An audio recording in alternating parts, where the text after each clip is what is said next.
골반을 굽히거나 골반을 움직일 때 찝히거나 골반에 소리가 나는 분들을 위한 영상입니다. 안녕하세요. 기능재활 전문가 한의사 이용현입니다. 오늘은 골반이 찝힐 때 어떻게 해결해야 되는지 알려드리겠습니다. 일단 골반이 찝힌다는 게 어떤 상황인지를 알아야 되는데요. 허벅지뼈가 있고 고관절이 있죠. 그러면은 이 허벅지뼈는 이 고관절 속에 쏙 들어가 있어요. 들어가 있는 상태에서 움직임이 자연스럽게 일어나는데 이게 본래 자리에서 움직이게 되면은 소리가 나거나 찝힐 일이 전혀 없지만 특정 가동 범위 이상 움직일 때 이 허벅지뼈가 골반 속에 제자리에 있지 못하고 벗어나게 되는 경우가 있어요. 벗어나게 되면은 이렇게 위쪽에서 쉽게 말해서 충돌 같은 게 일어날 수가 있는데 이 과정에서 찝히거나 소리가 일어나게 됩니다. 결국 허벅지뼈가 많이 움직이더라도 본래 자리에 잘 있게 해주면은 찝히는 게 없어지겠죠. 그래서 관절이 제자리에 있도록 하는 게 핵심이라고 보시면 돼요. 먼저 골반이 찝히는 상황도 사실 여러 가지가 있어요.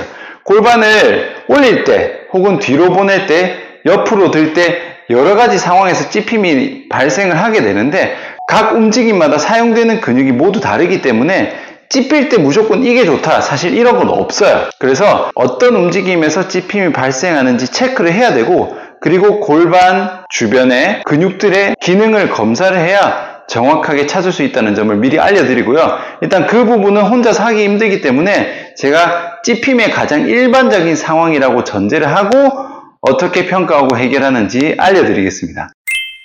골반이 가장 많이 찝히는 상황은요. 대부분 이렇게 고관절을 굴곡시켰을 때 일정 범위 이상에서 찝힘이 발생하는 경우가 되게 많아요. 찝힘은 이 앞쪽 부분에서 발생을 하게 되는데 이렇게 고관절을 앞으로 굽혀지는 상태를 굴곡된 상태라고 합니다. 그러면은 이 상황에서 찝힌다는 말은 이렇게 했을 때 허벅지뼈가 본래 자리에서 벗어난다는 거겠죠. 그러면은 허벅지뼈 주변에 고관절을 잡아주는 근육들이 있는데 그 근육들의 움직임이 정상적으로 일어나지 않는다는 거예요. 이렇게 됐을 때 필요한 게 뭔가요? 일단은 굴곡을 시키기 때문에 이 굴곡하는 근육들이 정상적으로 당겨줘야 되고요. 그리고 당기면서 지금 골반의 뒤쪽은 자연스럽게 늘어나줘야겠죠? 그래서 기본적으로 두 가지가 필요합니다. 뒤쪽의 근육이 잘 늘어나줘야 되고요. 앞쪽의 근육이 잘 당겨줘야 됩니다. 근데 이거는 겉근육이 아니라 속근육의 문제입니다. 왜냐? 관절을 직접적으로 잡아주는 것은 속근육이기 때문에 속근육의 관점에서 보셔야 돼요. 그래서 일단은 제일 중요한 거는 굴곡입니다. 이렇게 고관절 굴곡할 때 허벅지 근육이 아니라 우리 골반 앞쪽에 장요근이라는 근육이 있어요. 이 장요근이 제대로 안 쓰여져 있는 경우가 굉장히 많아요. 대부분 장요근 하면 열의 9은 스트레칭 얘기만 하고 있어요.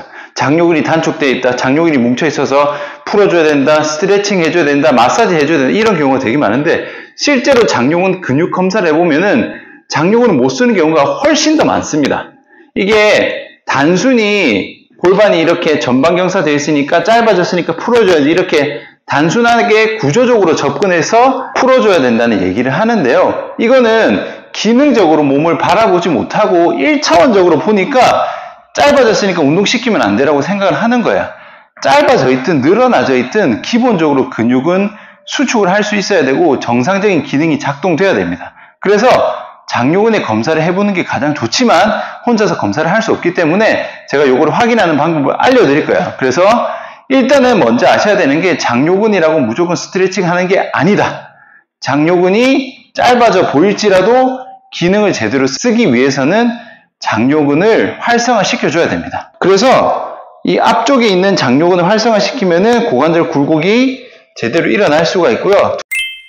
두 번째는 뒤쪽에 있는 속근육이죠. 둔근이 아니라 둔근 안쪽에 있는 고관절 외회전 근육들입니다. 이상근을 포함해서 속근육들이 여러 가지가 있는데 여기도 역시 굳어있는 경우가 굉장히 많아요. 요거는 단순히 눌러서는 알 수가 없어요. 둔근이 굉장히 두껍기 때문에 이 상태에서 눌러봤자 속근육까지 가지 않습니다. 그래서 요것도 폼롤러로 풀어보시면은 나의 골반 뒤쪽에 있는 속근육들이 얼마나 굳어있는지도 체크를 할 수 있습니다. 그러면은 앞뒤로 각각 잡는 방법을 알려드릴게요. 자, 오른쪽 고관절이 찝힌다고 가정을 하고 오른쪽 고관절의 굴곡근인 장요근을 평가하고 활성화시키는 방법을 알려드릴게요. 우리가 고관절을 굴곡을 할 때 장요근을 써서 굴곡을 할 수도 있고요.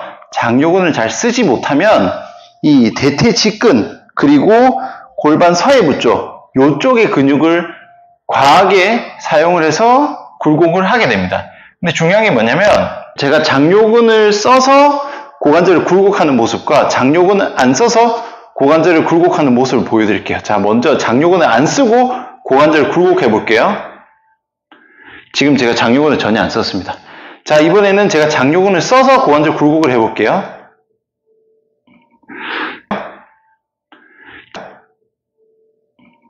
자, 차이점이 느껴지시나요? 티가 안 나죠?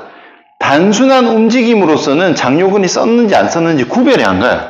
그래서 장요근 운동이라고 해서 막 이렇게 당기거나 막 밴드 걸고 당기는 게 있는데 그 동작을 한다고 해서 장요근을 쓰는 게 아닙니다. 이게 굉장히 중요한 포인트예요. 장요근이 정확하게 활성화되어 있는지를 촉진을 해서 체크를 해야 됩니다. 그래서 장요근을 촉진하는 위치는요, 배꼽을 중심으로 옆으로 쭉 누르다가 처음에는 복직근이 있기 때문에 좀 잘 안 들어갑니다. 근데 한 손가락 4개 정도 넘어가서 누르게 되면 쑥 들어가요. 이게 복직근이 끝난 시점입니다. 이렇게 쭉 내려갔을 때 끝에 살짝 닿이는 부분이 장요근입니다. 이게 만져질 수도 있고 안 만져질 수도 있는데 상관없어요. 그렇게 해서 여기서 이렇게 다리를 당겼을 때 장요근을 쓰면서 고관절을 굴곡시키면은 제가 누른 이 부분 있죠? 누른 부분이 쭉 올라옵니다. 올라오는데 장요근을 쓸 줄 모르면은 이걸 올려도 얘는 여전히 꺼져 있어요. 그래서 이 부분에서 딱딱하게 근육이 올라오느냐 올라오지 않느냐가 장요근이 활성화됐는지 장요근이 활성화가 안 됐는지를 체크하는 방법이라고 보시면 돼요. 처음에 하실 때는 이렇게 당겨서 올리는 게 잘 안 됩니다. 그래서 처음에 어떻게 하는 게 쉽냐? 고관절 90도 이상, 90도 이상에서 당겼을 때 장요근이 가장 잘 활성화되는 각도입니다. 그래서 90도보다 살짝 올린 상태에서 손으로 밀어요. 손으로 밀고 얘는 반대로 버티면서 밀어주는 거예요. 이렇게 하고 손댄 쪽에서 느낌은요, 제가 손댄 요 부분이죠. 요 부분이랑 이 허벅지랑 연결되어 있는 줄이 있다고 생각하고 여기서 줄을 당겨서 요거를 올린다는 느낌으로 힘을 주면은 이렇게 쭉 올라오는 게 느껴집니다. 아랫배 힘주는 거랑 비슷한 느낌이에요. 그래서 힘주고 쭉 이렇게 올라오는 느낌을 찾으시면 돼요. 그래서 일단은 제자리에서 등척성으로 장요근이 올라오는 느낌을 찾으시고요. 이게 잘 된다. 그러면은 내린 상태에서 처음부터 장요근을 써서 쭉 당겨 올라가는 느낌, 쭉 당겨 올라가는 느낌. 이런 식으로 하시면 돼요. 이렇게 장요근을 활성화시키고요. 만약에 이 상태에서 이걸 쭉 올렸을 때, 처음에는 그냥 올렸을 때 찝히는데 이 장요근을 당기는 느낌으로 올렸을 때 찝힘이 줄어든다. 그러면은 바로 해결이 되는 거예요. 그래서 이렇게 앞쪽에 고관절 굴곡근을 써서 당기는 방법이 있고요. 추가로 하나 더 알려드리자면은 장요근을 제대로 잘 쓰지 못하면 거기에 대한 보상작용으로 서해부 쪽에 있는 근육들이 과활성화되어 있는 경우가 많아요. 그래서 여기를 누르면은 굉장히 통증이 있는 경우가 많아요. 그래서 여기도 같이 풀어주시는 게 좋아요. 근데 장요근을 활성화시키는 연습을 안 하고 여기만 푸는 거는 아무 의미가 없습니다. 왜냐? 장요근이 제대로 기능을 못해서 아래쪽으로 보상작용이 일어난 거기 때문에 여기를 풀어주면서 장요근의 활성화를 시켜줘야 보상작용 자체를 없앨 수가 있어요. 그래서 장요근 당기는 운동을 하고 여기 아래쪽을 추가로 풀어주세요. 여기를 푸는 방법은 마사지볼을 사용하시면 됩니다. 자, 이런 마사지볼을요, 엎드릴 거예요. 이걸 대고 엎드릴 건데 위치는 이렇게 만졌을 때 튀어나온 뼈, 여기서 아래쪽 부분을 누르면 됩니다. 그래서 이렇게 엎드려서 여기 공을 대고 마사지볼을 대고 그냥 힘 풀고 누르세요. 안 좋은 분들은 이렇게만 해도 엄청 아픕니다. 그래서 굴리는 거는 통증이 너무 심하기 때문에 그냥 힘 풀고 후 한 10주에서 20주 정도 쭉 누르면 됩니다. 그래서 위치를 조금씩 옮겨가면서 아픈 쪽을 다 풀어주시고요. 만약 마사지를 하는데 너무 아프다 그러면은 바닥에 수건을 까세요. 수건을 포갤수록 밑에 쿠션이 생기면은 강도가 줄어듭니다. 근데 반대로 강도를 조금 더 강하게 하고 싶다 그러면은 밑에 책을 두세요. 딱딱한 책을 두고 그 위에 공을 올리고 엎드리면 훨씬 더 강도가 셉니다. 그래서 이런 식으로 풀어줄 수가 있고요. 뒤쪽을 푸는 방법을 알려드릴게요. 자, 뒤쪽을 푸는 방법은 간단합니다. 일단은 폼롤 위에 앉으세요. 앉고 지금 오른쪽 고관절에 뒤쪽에 있는 속근육을 풀어야 되기 때문에 일단은 몸을 오른쪽으로 기우세요. 폼롤러가 오른쪽 엉덩이만 닿고 있어요. 이 상태에서 발을 올려서 발을 올리고 손을 잡아주세요. 이 상태에서 살 굴립니다. 굴리면서 찾아야 돼요. 위치는 이리저리 굴리다 보면 조금 아픈 위치가 있는데 잘 못 찾겠다 하시는 분들은 이 허벅지뼈 있죠? 허벅지뼈의 옆에 튀어나온 요 부분으로 굴리시는 게 좋아요. 엉덩이, 꼬리뼈 쪽에 가까운 게 아니라 허벅지뼈에 가까운 쪽으로 굴리다 보면은 조금 통증이 있는 위치가 있습니다. 그래서 그 부분을 천천히 풀어주세요. 지금 보시면 아시겠지만 위아래로 굴리는 범위는 크지 않습니다. 그렇게 해서 가장 통증이 심하다고 느껴지는 부위를 풀어주세요. 이게 둔근을 최대한 늘려가지고 이 고관절의 속근육을 최대한 노출시키는 자세예요. 그래서 가볍게 한 10개 정도 쭉 풀어주시면 됩니다. 호흡은 참지 말고 편하게. 자, 이렇게 풀어주시고요.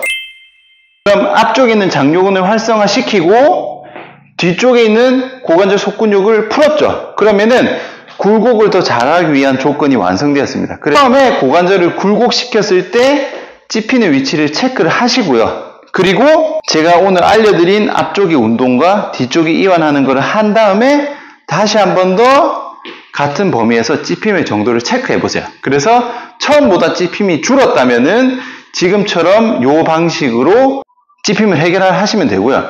만약에 이걸 했는데도 여전히 찝힘이 그대로다 하시는 분들은 제가 말씀드린 이 장요근과 고관절의 외회전 근육의 단축이 원인이 아닌 거라고 생각하시면 됩니다. 근데 제 케이스로 봤을 때는 10명 중에 한 7분 정도는 이것만 하셔도 고관절을 굴곡시켰을 때 찝힘은 대부분 해결이 되니까 이렇게 한번 해보시고요. 중요한 거는 이거를 했다고 해서 한 번만에 해결이 되는 건 아니에요. 근데 전보다 조금이라도 찝히는 정도가 줄어든다면은 이 방식대로 꾸준히 해주시면은 찝힘은 좋아질 수 있습니다. 오늘 영상은 여기까지고요. 다른 궁금한 점 있으시면 댓글로 남겨주세요. 수고하셨습니다.